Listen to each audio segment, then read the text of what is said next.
wabarakatuh. Salam sejahtera untuk kita semua. Pertama-tama yang kami hormati Bu Revani Noviasi Guru SPDMM, selaku dosen mata kuliah Statistika, Deskriptif, dan Pengolahan Data. Perkenalkan kami dari kelompok 14. Dalam kesempatan ini kami akan mempresentasikan dan membahas hasil project UTS mata kuliah Statistika, Deskriptif, dan Pengolahan Data. Presentasi dimulai. Perkenalkan, nama saya Lira Gusasu Sabila dengan NIM 63220501. Di sini saya akan mempresentasikan materi ini dibantu dengan rekan saya, Syakina Lailatul Zahra dengan NIM 632200497. Saya Novel Diolar dengan NIM 63220711.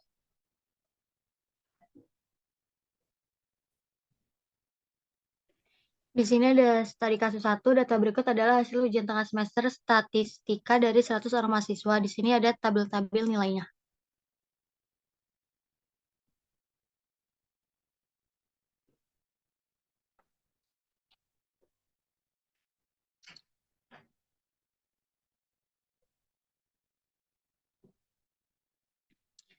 Lanjut, buatlah tabel distribusi frekuensi dari data-data sebagai berikut. Yang pertama, langkah-langkah sebelum membuat tabel distribusi frekuensi. Yang kedua, tabel distribusi frekuensi dan grafik histogram. Yang ketiga, distribusi frekuensi kumulatif dan grafik histogram. Yang keempat, ada distribusi kumulatif kurang dari dan lebih dari grafik line. Yang kelima, distribusi frekuensi relatif dan grafik histogram.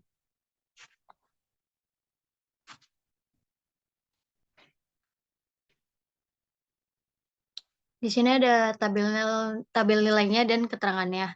N sama dengan 100 yaitu banyak datanya, J jangkauan itu 90 sampai 90 dikurang 30 sama dengan 60. Yang K ada 1 ditambah 3,3 log 100 sama dengan 1 ditambah 3,3 dikali 2. Hasilnya 1 ditambah 6,6, hasilnya 7,6 dibulatkan menjadi 8. Lanjut, P sama dengan 60 dibagi 7,6 yang hasilnya 7,8 dibulatkan menjadi 8.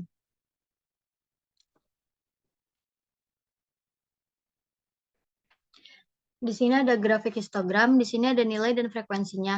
Masing-masing dimasukkan ke data dibentuk histogram seperti 62 sampai 69 itu frekuensinya 30, lalu dimasukkan dan dibuat data histogram seperti berikut.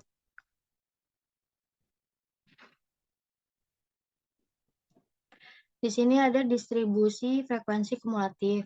Sama seperti sebelumnya, di sini bedanya ada frekuensi kumulatifnya. Semuanya dimasukkan ke data histogram dengan nilai frekuensi dan frekuensi kumulatif pada masing-masing nilainya.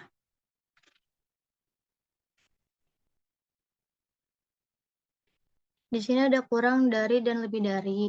Di sini semua datanya itu dimasukin seperti contoh sebelum-sebelumnya sesuai nilai frekuensi kumulatif kurang dari dan lebih darinya.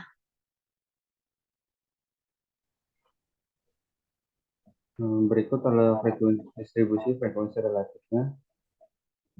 Kita bisa melihat sini nilai-nilainya dari setiap nilainya, frekuensinya, dan fungsi relatifnya. Studi kasus 2 bisa melihat juga nilai-nilai tersebut pada dalam tabel frekuensinya. Tentukan A. Rata-rataan hitung mean. B. Nilai tengah median. C. Modus. D. Kuartil. E. Jangkauan. F. Jangkauan antar kuartil. G. Simpangan kuartil. Mean rata-rata hitung.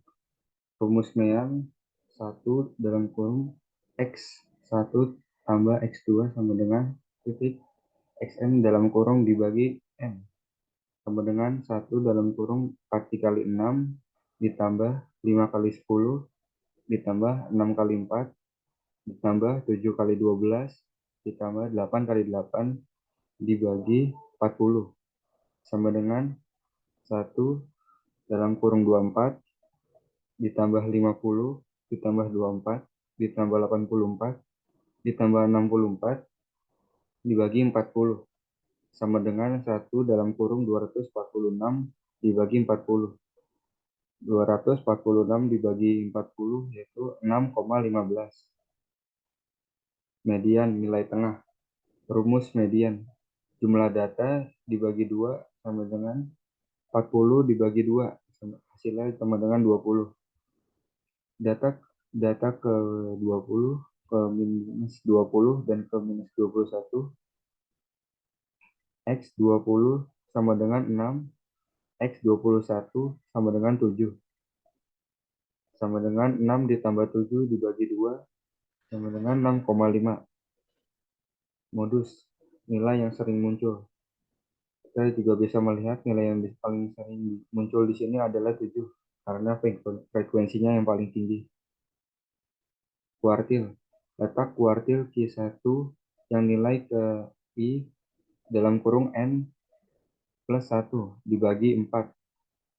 I sama dengan 1, 2, 1, 2, dan 3.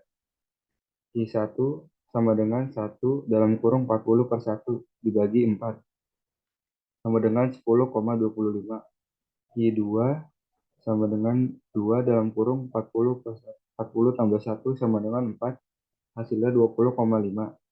I3 sama dengan 3 dalam kurung 40 tambah 1 dibagi 4 sama dengan 30, hasilnya 30,75. Letak Q1 XQ XK sama tambah D dalam kurung XK tambah 1 dikurang XK sama dengan 5 ditambah 0,25 dalam kurung 5,5. Jadi hasilnya adalah 5. Letak Q2 XK sama tambah D dalam kurung XK tambah 1 dikurang XK sama dengan 6 ditambah 0,5 dalam kurung 7 dikurang 6. Hasilnya yaitu 6,5. Letak Q3 XK tambah D dalam kurung XK tambah 1 kurang XK sama dengan 7 tambah 0,75 dalam kurung 7,7, dan hasilnya yaitu 7. Yang selanjutnya ada jangkauan. Ini ada jangkauan, rumus dari jangkauan itu X max dikurang X min. Jadi yang maksimalnya itu kan tadi 8 terus dikurang 4, jadinya 4. Terus ini ada jangkauan antar kuartil, itu Q, rumusnya itu Q3 dikurang Q1. Tadi yang sebelumnya itu hasil Q3-nya kan 7. Terus hasil Q1-nya itu 5. Jadi 7 kurang 5 itu sama dengan 2. Selanjutnya ada simpangan. Ini ada simpangan kuartil.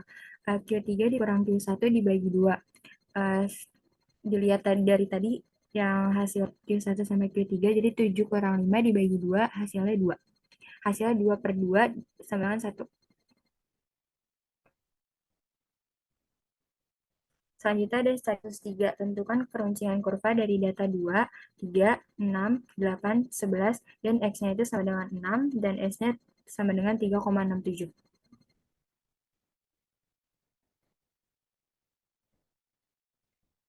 Pesainnya seperti ini. Jadi kayak ada tabel 2, 4, 6, 8, 11, terus ada X kurang X, terus ada X kurang X pangkat 4. Terus rumusnya itu ada A4, 1 per N, X kurang X pangkat 4 per S pangkat 4. Terus penyelesaiannya ini, jadi hasilnya itu 1,08. Karena nilainya lebih kecil dari 3, jadi maka distribusinya adalah distribusi Platy-Curie.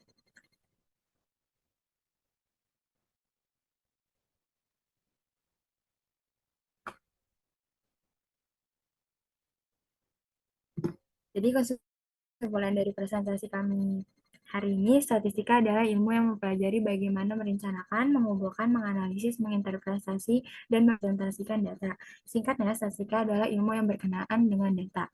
Statistik sangat berperan dalam kehidupan sehari-hari. Misalnya dalam kehidupan sehari-hari kita sering menggunakan ilmu statistika untuk mengatur berapa jumlah pengeluaran kita yang disesuaikan dengan pendapatan kita peroleh. Lalu memilih barang yang mana yang akan kita beli, dan lainnya yang pada akhirnya membutuhkan keputusan terbaik yang akan kita ambil. Sekian presentasi dari kami, dan semoga apa yang kami sampaikan dapat bermanfaat bagi kita semua. Kurang lebihnya mohon maaf. Wassalamualaikum warahmatullahi wabarakatuh. Terima kasih.